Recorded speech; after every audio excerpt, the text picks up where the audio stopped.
অনুমতি নিয়ে নিজের বক্ষের একটা স্তন কেটে বাধা দিয়ে চাল ডাল নিয়ে সে অতিথি সেবা দিয়েছিলেন।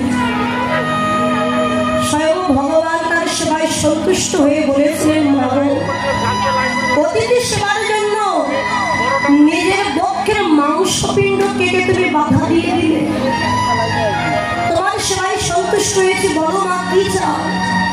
প্রভু, আমি আর কিছুই চাই, চাই কি জানো, যে স্তন কেটে বাধা দিয়ে আমি তোমায় সেবা দিয়েছি, আমি যুগে যুগে তোমাকে পুত্র রূপে ধরে আমার স্তন দুগ্ধ তোমাকে যেন আমি সেবা দিতে পারি।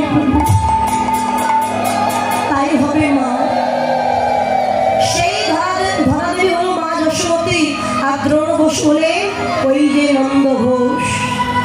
আজকে সেই মায়ের কোলে ধরা পড়ে আছে কৃষ্ণ গোপাল। মায়ের কাছে কর পেতে লবণী চাইছে, মা একটু ক্ষীর লবণী দাও না মা, আমার যে বড় ক্ষুধা লেগেছে, ক্ষুধার জ্বালায় আমার প্রাণ জ্বলে যায়। যশোমতী মা বাৎসল্য প্রেম তো, তিনি কোনোদিন বিশ্বাস করেননি যে গোপাল আমার ভগবান। তিনি জানতেন গোপাল আমার পুত্র আর আমি হলাম তার মা। গোপাল যে ভগবান এটা কোনোদিন বিশ্বাস করেননি। যার ইঙ্গিতে নয় প্রলয় হয়ে যায়, সমুদ্রের অতল গর্ভে যে প্রস্তর, সেই প্রস্তরের মুখে যিনি যোগানে চিনি, যার চরণ স্পর্শে কাষ্ঠের তরি স্বর্ণে পরিণত হয়ে যায়, যার চরণের গুণে ভব নদী পারাপারের ভয় থাকে না, সেই ভগবান আজকে ক্ষুধায় কাতর হয়ে মায়ের কাছে কাষ্ঠের তরি শোনা হয়েছিল না বাবা, ত্রেতা যুগে মাধব পাটনি। যার চরণ স্পর্শে পাষাণী মানবী হয়ে যায়, ত্রেতা যুগে অহল্যা পাষাণী মানবী হয়েছিল। রামচন্দ্র, লক্ষ্মণ, ঋষি বিশ্বামিত্র যখন জঙ্গলের পথ দিয়ে যাচ্ছিলেন, দেখলেন জঙ্গলের মাঝে একটা মানুষের মতো দেখতে পাথর পড়ে আছে। রামচন্দ্র গুরুদেবকে প্রশ্ন করলেন, গুরুদেব, মানুষের মতো দেখতে ওই পাথর পড়ে আছে, ওটা কে? রামকে জানে না উনি কে? জানে, তবু গুরুদেবের কাছে জিজ্ঞাসা করছে। গুরুদেব বললেন, বাবা রাম, এ হচ্ছে অহল্যা, গৌতম মুনির পত্নী অহল্যা, অভিশাপে আজকে পাথর হয়ে পড়ে আছে, যুগ যুগ ধরে পড়ে আছে সে। গুরুদেব, সে তো উদ্ধার পাবে না? পাবে, যদি তোমার চরণ তুমি তার অঙ্গে একবার স্পর্শ করো। রামচন্দ্র কি বলেছিলেন? গুরুদেব, আমি জাতিতে ক্ষত্রিয়, আর অহল্যা হচ্ছে ব্রাহ্মণের পত্নী, ব্রাহ্মণ বর্ণের শ্রেষ্ঠ, আর আমি ক্ষত্রিয় হয়ে একজন ব্রাহ্মণীর অঙ্গে আমি চরণ দেব, এতে যে অপরাধ হবে আমার। তাহলে এক কাজ করো রাম, পাথরের চতুর্পাশ দিয়ে তুমি প্রদক্ষিণ করো, তোমার চরণ ধুলি উড়ে যদি অহল্যার অঙ্গে লাগে, সে উদ্ধার হয়ে যাবে। পাথরের চতুর্পাশ দিয়ে প্রদক্ষিণ করছেন। ঋষি বিশ্বামিত্র পবন দেবকে আহ্বান করেন। পবন মানে বাতাস। পবন দেব সে প্রবল গতিতে প্রবাহিত হচ্ছে, আর রামচন্দ্র ঘুরতে ঘুরতে বাতাসের প্রবল গতিতে পাথরের উপরে পড়ে গেলেন। সঙ্গে সঙ্গে চরণটা পাথরে পরশ পেয়ে পাথর থেকে মানবী হয়ে গেলেন। অহল্যা মানবী হয়ে মাথা নিচু করে নয়নের জলে বুবু ভাসিয়ে কাঁদছে। রামচন্দ্র বললেন, মা, তোমার তো আর কোনো দুঃখ নেই, কষ্ট নেই, তবে কাঁদছো কেন মা? তুমি কি আমার কাছে কিছু চাও? প্রভু, যা চাইবো আমাকে তুমি কি দেবে? বলো কি চাও? দিতে যদি হয় তুমি আবার আমাকে পাথর করে দাও। মা, তুমি তো পাথর হয়েছিলে, আবার পাথর হতে চাইছো কেন? তুমি চাইছি জানো প্রভু, আমি পাথর হয়েছিলাম বলে তবেই তো তুমি আমার কাছে এসেছো প্রভু। আমি পাথর হয়েছিলাম বলে তবেই তো তোমার চরণ আমার অঙ্গে আমি কত পেয়েছি।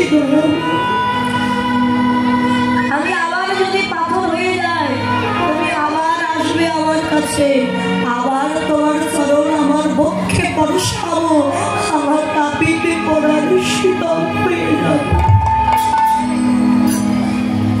অহল্যাকে আশীর্বাদ দিয়ে রামচন্দ্র চলে যাচ্ছে। সারা অযোধ্যা নগরী সবাই জানতে পারলেন রাম সাধারণ কেউ নয়, তার চরণ পরশে একটা পাথর মানুষ হয়ে গেছে।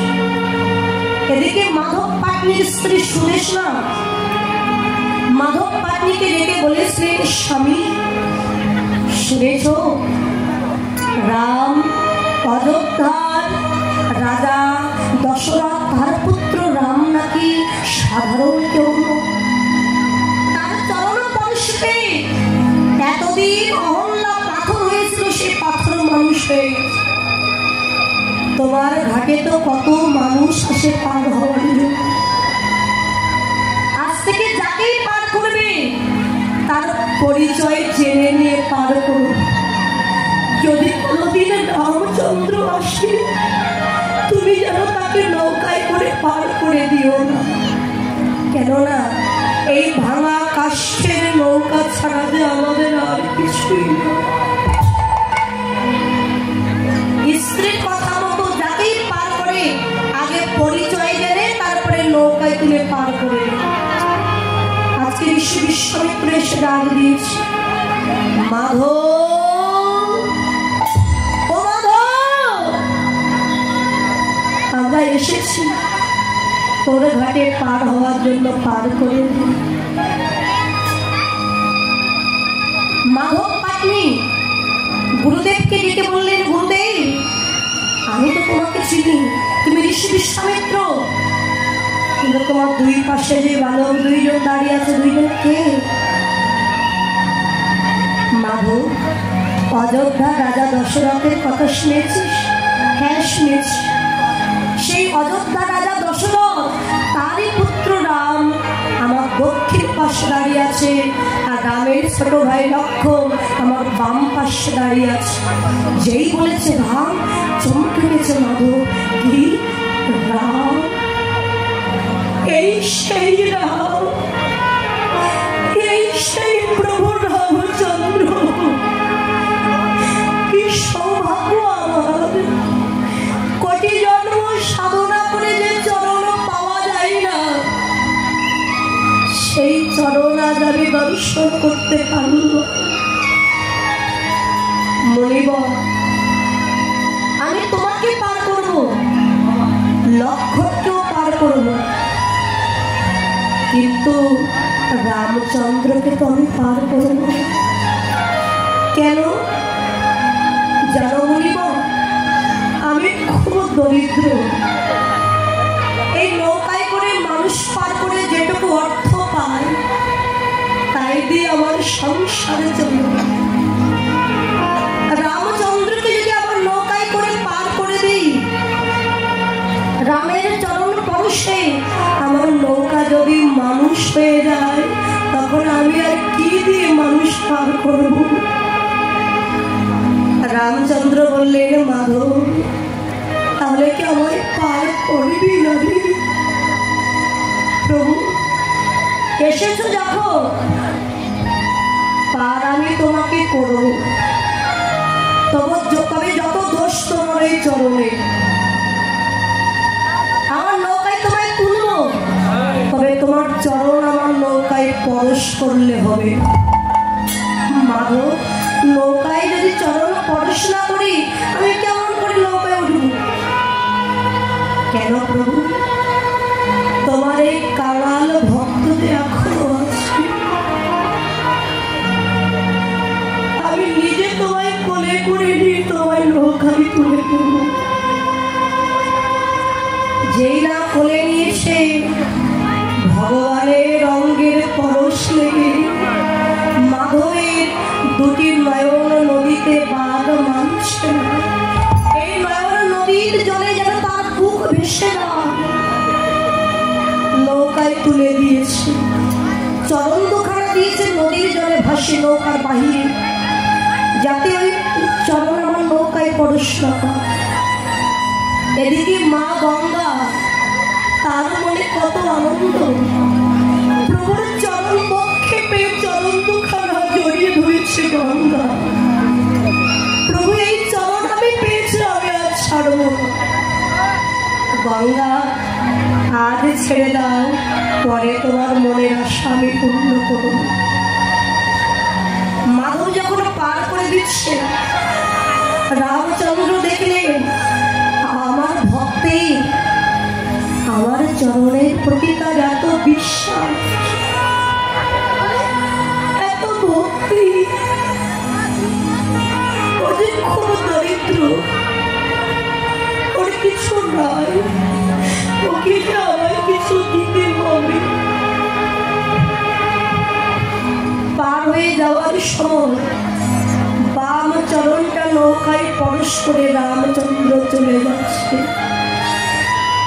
কিছু দূর চলে গেলেন, হঠাৎ মাধব দেখতে পেলেন তার এই ভাঙা কাষ্ঠের তরিখানা আগুন ধরে গেছে, দাও দাও করে জ্বলছে। মানে শোনা হয়েছে তো, আর সে তো মূর্খ, বুঝতে পারেন। ছুটতে ছুটতে রামচন্দ্রের কাছে গেছে, দয়াময় আমি কাঙাল বলে এই কাষ্ঠের তরি ছাড়া আমার কিছু নাই, আমি তোমায় কত অনুরোধ করলাম, আর তুমি কিনা আমার নৌকায় তোমার চরণ পরশ করলে। তোমার চরণ পরশ দেখো আমার নৌকা আগুন ধরে গেছে, দাও দাও করে। রামচন্দ্র বললেন, মাধব তুই আমায় এখনো চিনতে পারলি না? তুই তো কাল, আজ আমি তোকে সোনার তরি দিয়ে গেলাম, তোর আর কোনো অভাব থাকবে না রে মাধব।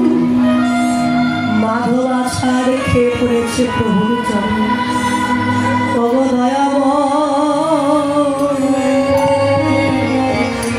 আমি কাঙাল বলে তুমি আমার সোনার তরি দিলে,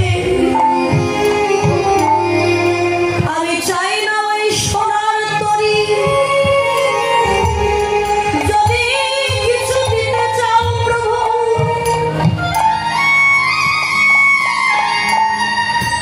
আমার একখানা দেহ তরি তুমি দিয়েছ, এই দেহ নৌকাখানা তোমার চরণ নদীতে ভাসাইয়ে দিলাম। তুমি যদি পারো তোমার চরণ দুখানা একবারে আমার দেহ নৌকার উপরে দাও। তোমার চরণ পরশ পেয়ে আজ আমার কি মনে হলো জানো, আজ দেহ তরি বুঝি আমার সোনা হলো।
সেদিনে তোমার চরণ তরিতে করে